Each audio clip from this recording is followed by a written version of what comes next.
Good evening, ladies and gentlemen, and welcome back to the latest edition of Wow, Lynch, Wow, dedicated to filmmaker David Lynch and inspired by the triumphant return of Twin Peaks. A friendly warning to everyone who isn't caught up on all 7 episodes of the new season of Twin Peaks. There will be spoilers and they will begin in just a moment, so viewers and listeners be warned. Major Briggs is a character who did not seem like an important player initially. He was Bobby's father, and it seemed like that was all he was. But like so many other characters in Twin Peaks, he soon proved to be far more than what we were originally led to believe. Major Briggs turned out to be a real major player in the grand scheme of things, and amazingly, he continues to be a major player yet again in the new Twin Peaks. Let's quickly recap the events surrounding Major Briggs. Things began when Ruth Davenport's severed head was discovered in her bed, along with the decapitated body of an unidentified male. Bill Hastings was arrested for her murder.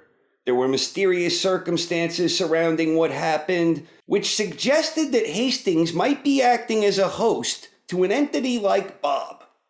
Next, Agent Cooper inexplicably sees the giant head of Major Briggs floating by while he is trapped in the realm of non-existence.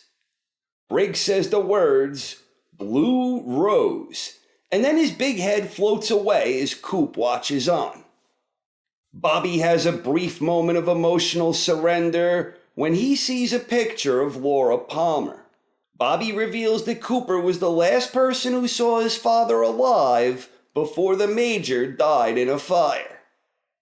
The headline from the morgue is that the unidentified decapitated male body hadn't eaten in days, but we discover that there was a ring found inside his stomach. It said, "To Dougie, with love, from Janie E." Colonel Davis sends Lieutenant Knox to investigate the reported fingerprint hit on Major Briggs. It is revealed that this was the 16th time that they got a hit on Garland's fingerprints during the 25 years since he reportedly died in a fire. Lieutenant Knox is then utterly baffled when she learns that the fingerprints came from a body. Yup, there's a body all right, and not only that, but Knox is equally baffled when she learns that Briggs has no head and that he is in his late 40s and died just a few days ago. Knox calls Davis to report her perplexing findings, and Davis notes that Major Briggs should be in his 70s. Davis then makes another call, probably to the FBI given remarks made previously. At this point, we are led to believe that Bad Coop was somehow involved in the death of Major Briggs.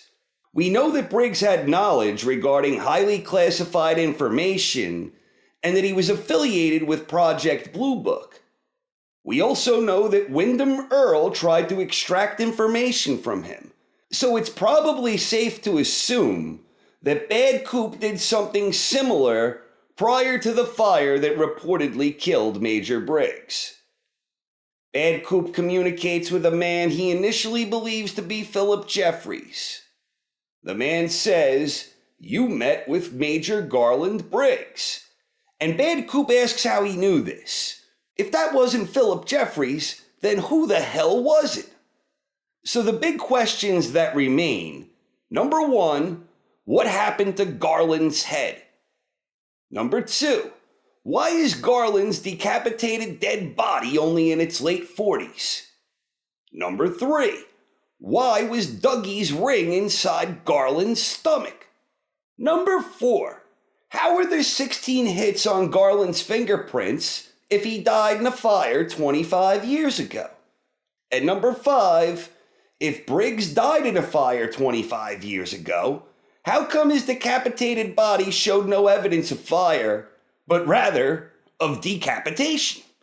When we look at these questions, I think it's safe to assume he didn't die in a fire at all. The fire must have been some kind of cover-up, and I think he was clearly decapitated, although with the big head floating around in the realm of non-existence, I think it was something more than a mere decapitation. I think there were some stronger powers at play here, perhaps. I am also going to assume that since Dougie's ring was found inside his stomach, that he must have either A, been onto some bad deed of Bad Coop, or B, been a part of Bad Coop's plan when he devised whatever trick it is he used that required Dougie to be manufactured. But the two remaining questions that make this a real brain twister is him being the wrong age and his fingerprints popping up 16 times in 25 years. One possibility is time travel. Is it the future or is it the past? We know that some people and entities that have been in the lodge have experienced some oddities regarding time. Laura and Cooper had the same dream about each other in the lodge months apart.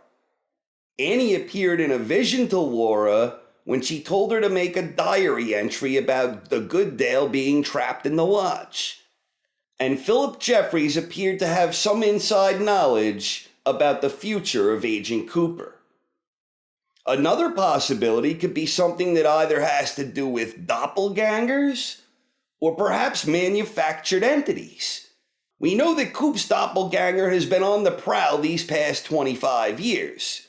And we also know that Dougie was somehow manufactured, although I'm still not entirely sure what that means or how it works. And then the final possibility that I could think of, which doesn't mean that more don't exist, is that there is something going on with Briggs that relates to the White Lodge.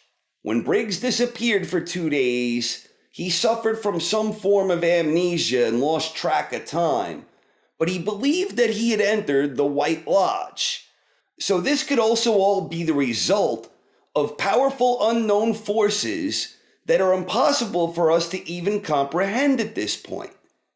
Whatever the case may be, the mysterious circumstances surrounding Major Briggs appear to be extremely important to better understand what exactly is happening with the two Coopers and what was supposed to happen with them but didn't.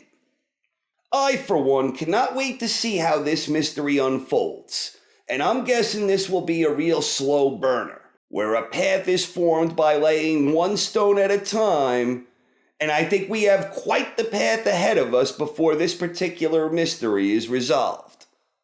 Thank you for watching, everyone. What do you think?